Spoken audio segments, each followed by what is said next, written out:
据说，青春期的少年们最容易在梦中坠落，这其实是他们的身体正在成长的标志。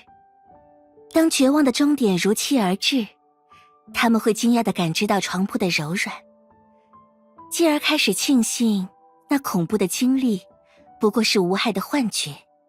随后，他们会感叹梦境的荒谬，并重新体察到自己的生命仍具备无限的可能。比如说，一个从梦中诞生的幸运者。哎呀，不要用你的天慧之眼随便研究别人的屏幕嘛。而且，这也的确在他的意料之外。鬼神也好，时间也罢，他们的力量可没有那么容易控制。就像这片被地球人称作克利塞平原的荒漠，在10亿年前，想必也是一片迷人的海湾。那会儿可是连我都还没有出生呢。不过，如果这种契约在第一步就出了差错，那应该还蛮有趣的。这位不安分的客人，你在想什么啊？我刚刚不是还讲吗？年轻人拥有无限的可能。所以，事情不如说，恰恰相反。或许只有这种匪夷所思的变数，才能够让契约获得它应有的价值呢。与你似时间晶体构筑的一叶扁舟之中，两位萍水相逢的过客，不约而同地观察到了量子之海的一道涟漪。不过，在他们真的对这个故事发生影响之前，还是让我们回到梦开始的地方，悄悄加入一场属于年轻人的奇幻之旅吧。无论如何，有某种好事情，此刻正在发生。啊，他又醒了。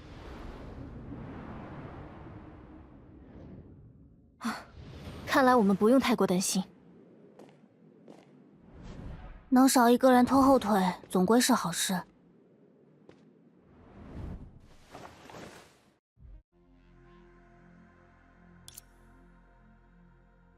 希纳迪亚，啊，你认识我吗？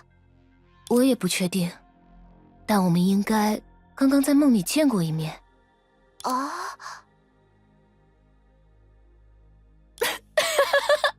你这是什么搭讪方式？也太复古了吧！啊，抱歉，没有笑话你的意思，千万别介意。你不是希纳迪亚？我的名字的确是希纳迪亚啦，啊，叫我希娜也可以。只是我真的不认识你啊，而且我也很好奇，之前我们为什么会面对着面被关在一起呢？啊，单纯这样说，你难免很困惑吧？那就是这里。他们两位误打误撞地解开了我们的封印，于是现在大家就都是伙伴啦。的确是发生了各种各样的状况呢。克拉丽，你没必要戒心那么重了。我的名字是赫利亚，埃尔德什赫利亚，姓在前，名在后。这位是我的搭档，克拉里6626普朗克，我们是天命。笨蛋，不要说那么多他们无法理解的信息。简单来说，我们是外星人，在这片量子空间中迷了路，结果阴差阳错的从那个魔方里救出了你们。姑且不抱希望的先问一下，等等，你刚才说你们是外星人，有什么问题吗？有人在梦中托我带给你们一样东西。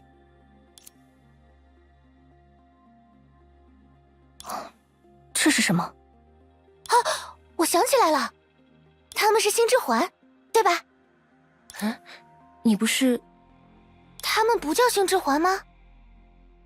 我不是指这个，你不是说自己不认识我吗？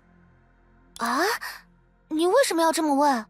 我确实不认识你啊，不如说，我其实没有遇见你们之前的任何记忆，简直就像人生从这里才刚刚开始一样。可你却知道我的名字，好奇怪。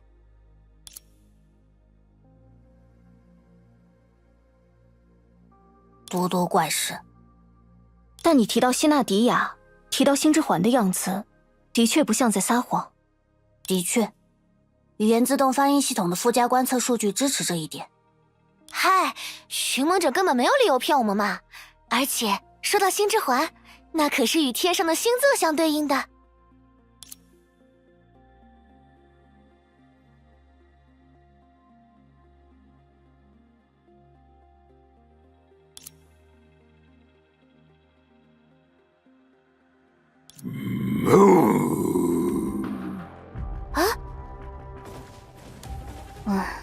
火星的崩坏兽吗？寻梦者，躲到我身后来！跑起来了！好，来吧！哟呀！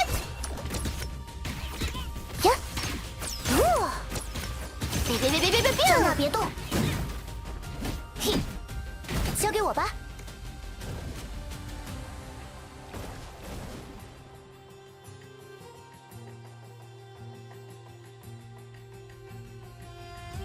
一起上吧，搭档！久等了，希娜。天罚时刻！呀，火力出击！别客气，到此为止。嘿，不疼，真的。呼，引擎，点火！呀，呼，呀，呼。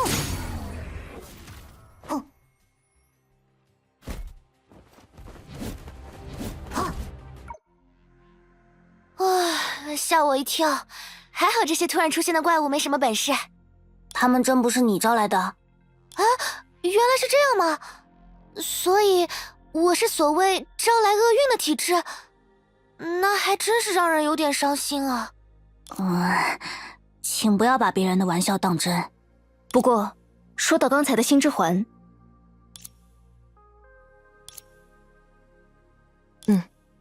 星之环的力量就像为大家量身定制的一样。也别光夸我们呀，作为支援大家的星之协同者，你不也发挥了很关键的作用吗？但这样一来，事情反而更可疑了。你说有人在梦中托你把星之环带给我们，难道我要按字面意思来理解吗？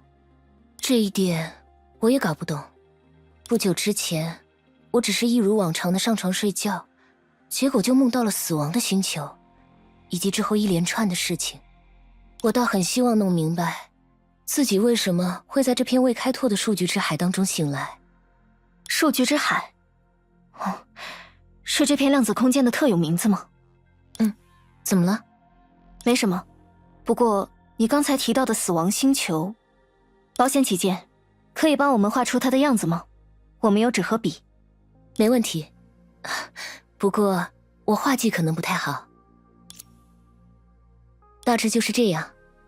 哇，你画了不少细节呢，嘿，这不是画得很不错吗？的确是火星的样子。是啊，你能拥有这些知识，肯定不是量子之海随机涨落的结果。你不该有途径了解到这颗行星的真正样貌。如果你所处的世界泡也如此死寂，那么你根本就没法生活下去。克拉丽的意思应该是，通过星之环与这幅简笔画，你终于赢得了他的信任。抱歉，我之前打断了赫利亚的自我介绍。我们来自太阳系的第3行星，正如你们来自它的第4行星一样，我们彼此都是对方意义上的外星人。第3行星，蓝色的主星和灰白色的巨大卫星，在那颗蓝色的星球上，果然也有文明存在啊。你这种恍然大悟的感觉是怎么回事？虽然倒也不是不能理解吧。大家都是同舟共济的伙伴，你就别嘴上不饶人了。不过说到这个话题，这是我们的一部分航行日志，或许能帮助你们更系统地了解我们的来历。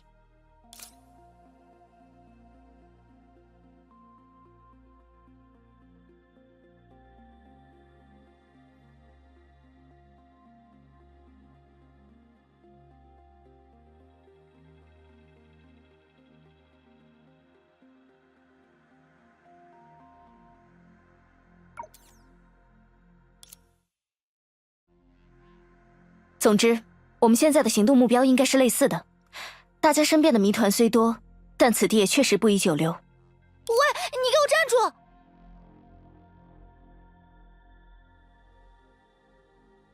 大家没注意到吗？之前的吼声就来自那条狗，怪物肯定是他招来的。你看见了？那倒不是，不过你放心，肯定是这样，没有错。嘿，呀呼，呀！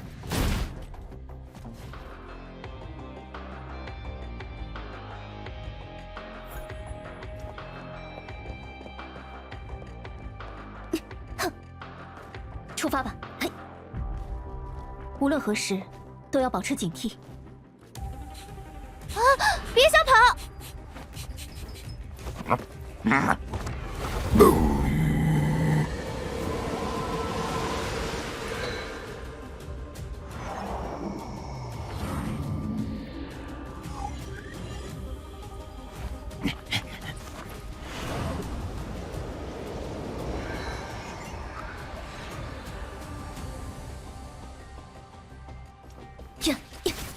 是时候团队作战了。一起上吧。倒计时，速战速决，逃不掉了。呀吼！嘿，尽情奔涌吧，星辰的铁流！呀！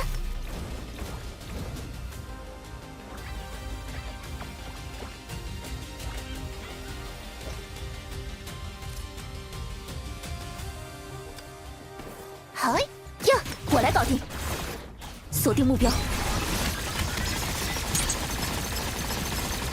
呀，是这边，各就各位，统统消失。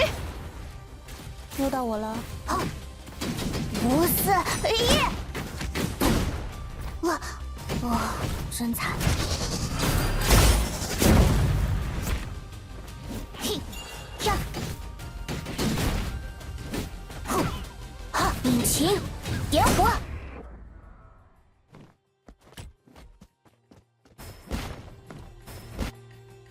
哎呀，还好他们不是什么强敌，可惜让那条狗给跑了。他是什么来头啊？我倒更好奇，你最初追这条狗的时候，怎么就知道它是敌人？嗅觉、第六感，类似这种。哎，总之他们可不会出错。不过，既然现在已经跟丢了它，我们还是决定一下要往哪个方向前进，这样至少不会因为留在原地被未知的敌人不断消耗。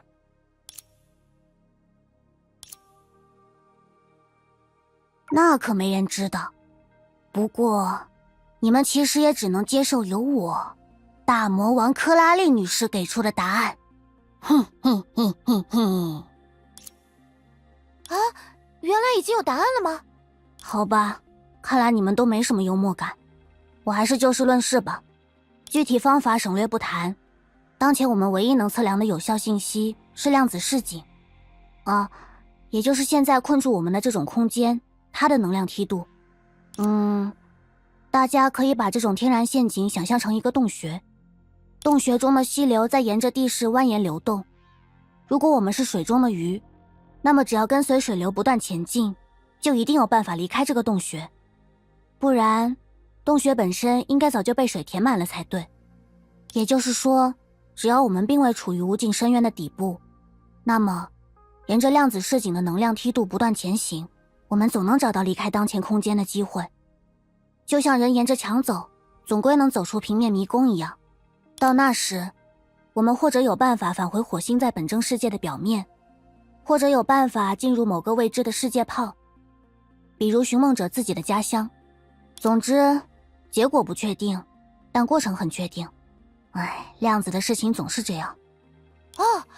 车到山前必有路，船到桥头自然直，对吧？倒也不是不能这么理解，但是你最好不要以为事情会像我刚才总结的那样简单。只因为说明其中的原理太浪费时间，我才不得不用比喻性质的说法，笼统的向你解释。这没有关系啊，即使你跳过全部过程，直接给出一个答案，我们也应该相信身为同伴的你，不是吗？是啊。行吧。不过，寻梦者这边会有什么补充吗？你把这个空间叫做数据之海，而不是他们称呼的量子之海。毕竟我从来没有接触过一般化的量子之海。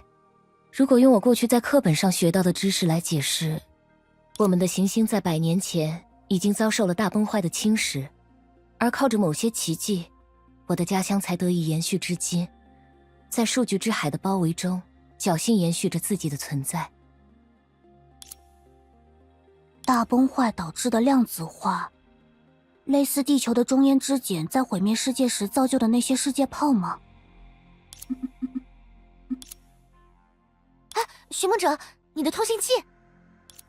未知通讯。喂，你好。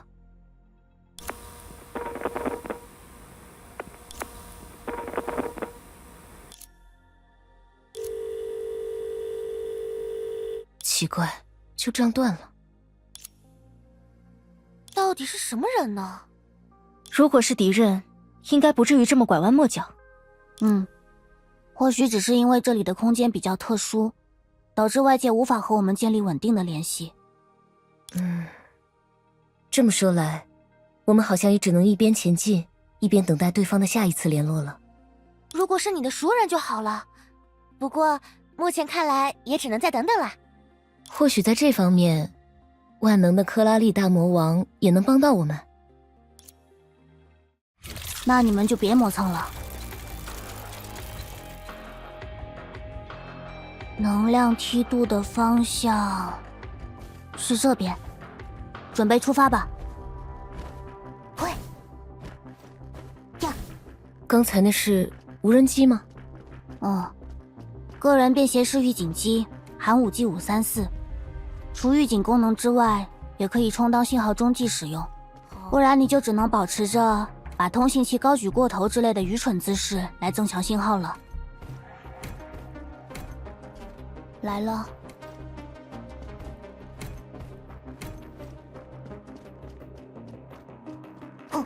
喂，好，呀，喂，来了。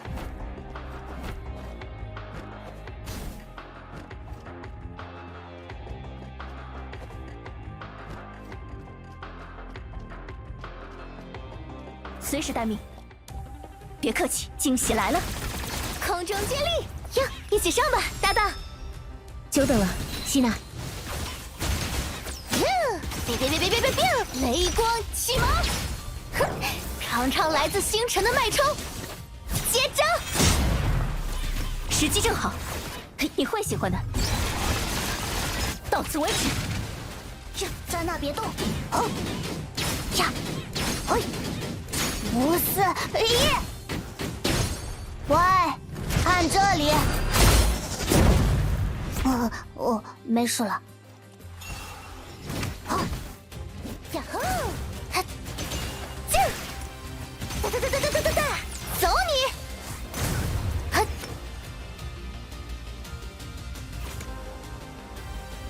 闪电就位！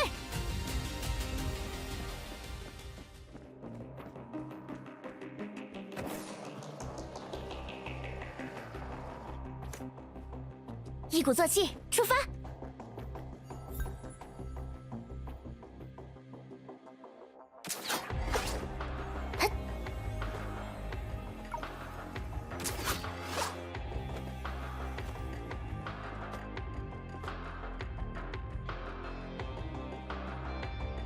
跑起来了！又到我了。要！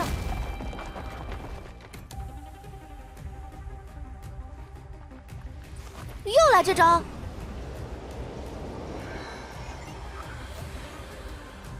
来了，随时待命，倒计时。呀，打靶时间。空中接力，看招！嘿，哇！别！呼呼！不疼，真的。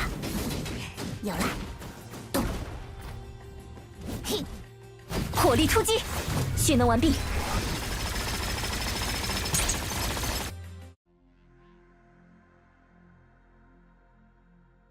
可惜还是让他逃了。哼，几次三番给我们添乱，下次再让我遇见，非抓住那家伙不可。从他的视角来看，说不定我们也属于添乱的一方。那我不管，谁让他先欺负我们的？话虽如此，但我们的首要任务还是设法从这里逃出去吧。那当然，不对，这不叫逃，叫突破。啊？或许可以趁现在做一些设计。啊？那个，怎么是我们自己？所以这块不明物质也构成了所谓量子事情的一部分。根据目前测量的数据，它就像是一个插在水池底部的橡胶塞，把我们困在了眼前的这片量子空间。你的意思是，我们应该想办法拔掉它，就像给游泳池放水那样？就和你说的这个比喻一样，那是很危险的行为。我们可能会变成在漩涡中挣扎的2只橡皮鸭子。但我们也不能指望留在基地里的无人机能把我们从这里挖出来啊。那当然，不过退一万步来说，拥有量子适应性的人至少不会在量子之海中被饿死。我们还有仔细研究行动方案的充裕时间。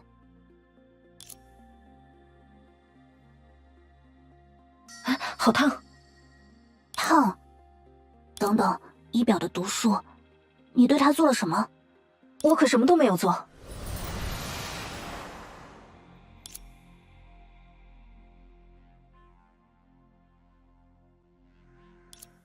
这究竟是……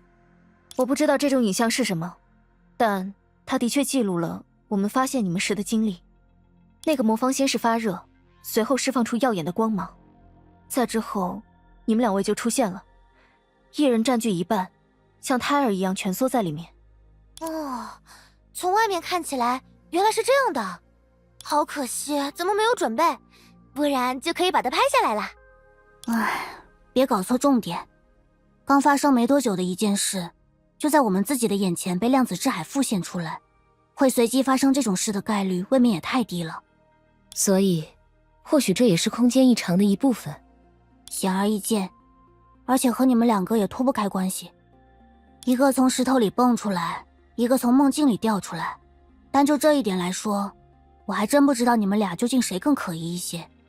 从石头里蹦出来，倒也不算很稀奇吧。毕竟这里是数据之海嘛。既然他说自己不是我在梦里见过的那个希纳迪亚，也没有遇到我们之前的任何记忆，那不就是从石头里蹦出来的字面意思吗？有人从数据之海凭空出现，这虽然谈不上常见，但也不是什么稀罕的事。你一定在开玩笑吧？怎么说呢？我自己就是一个例子。或者说，像我或者他这样诞生自数据之海的人，在我的家乡还挺常见。除了一睁眼就先天的知道某些常识，我们和普通人相比，还真没有多少区别。先天知道的常识啊，比如说像我这样，从一开始就能和你们用语言交流吗？确实，外星人或许有他们的自动翻译设备，但我们并没有那种超能力。这样想来，我竟然知道自己的名字是希纳迪亚，本身就够奇怪了。不过，如果发挥一下想象力，或许刚才的这些投影也是因为寻梦者才得以出现，就像他说自己在梦里见过我一样。啊，我是说，你会不会拥有某种与这数据之海相关的特殊能力，使得你可以用某种方式占卜事情的过去与未来？可就算你这么说，没关系，我们只要继续试试看就知道了。你说对吧，克拉丽？如果你是指验证能量梯度和特异现象之间的关系，那么的确如此。不过我并不认为这种所谓的占卜能为我们提供任何实质性的帮助。相较而言，我还是更关心寻梦者的通信器什么时候可以恢复正常。好耶，看来克拉丽也认可了寻梦者的作用呢。那事不宜迟，我们还是尽快出发吧。是这边吗？别误会，我还没那么相信寻梦者，只是认可那个通信器的作用而已。哎呀，别这么说嘛，那句话怎么说的来着？啊，良好的开端等于成功的一半。或许应该规划一下最优路线。希娜，她倒是很擅长带动别人。不能再继续掉以轻心了，出发吧。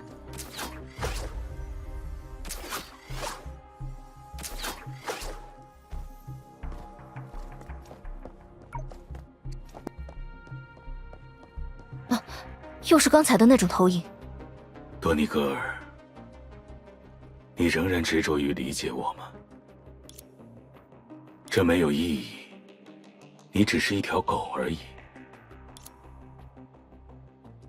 处处都有这样的城，城外的人想进来，城里的人想出去，人生本身也不例外。黑夜一无所有，为何给我安慰？遗忘的风终究会刮过一切，只留下无边的天空。有人在此间创造意义，有人在此间消解意义，而我不过是想求得平衡。倘若星辰都已陨灭，我会学着观看一个空无的天穹，并感受它全然黑暗的庄严。相比起来，这个人是谁？他怎么带着那只狗？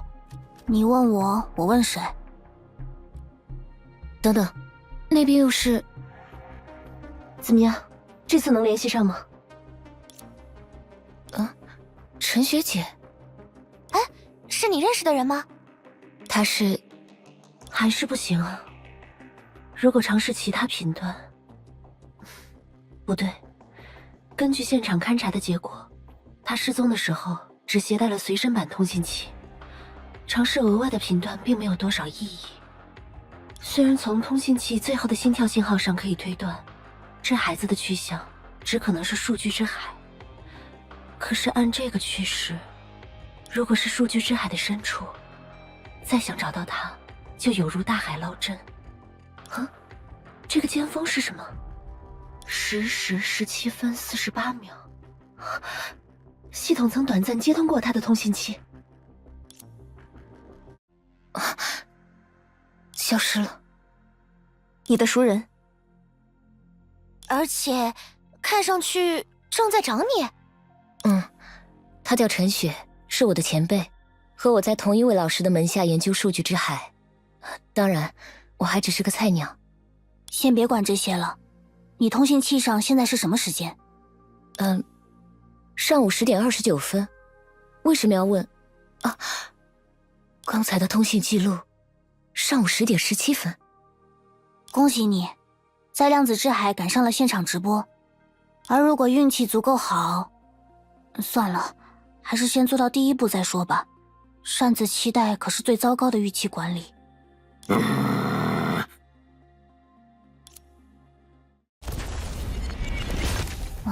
看吧，我就知道事情没那么顺利。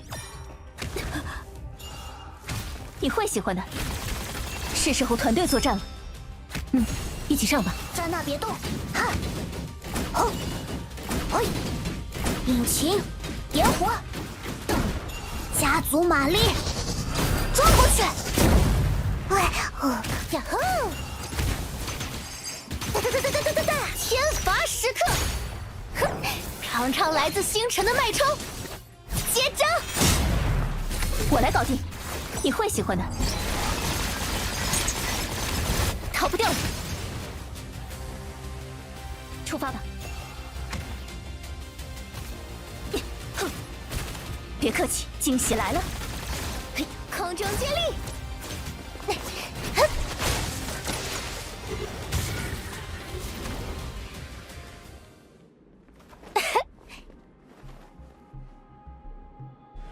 接下来是什么样的冒险呢？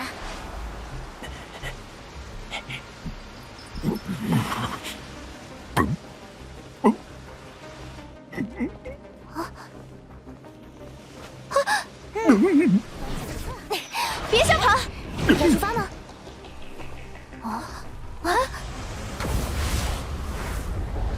笨蛋，当心！别看我这样，可没有放松警惕啊。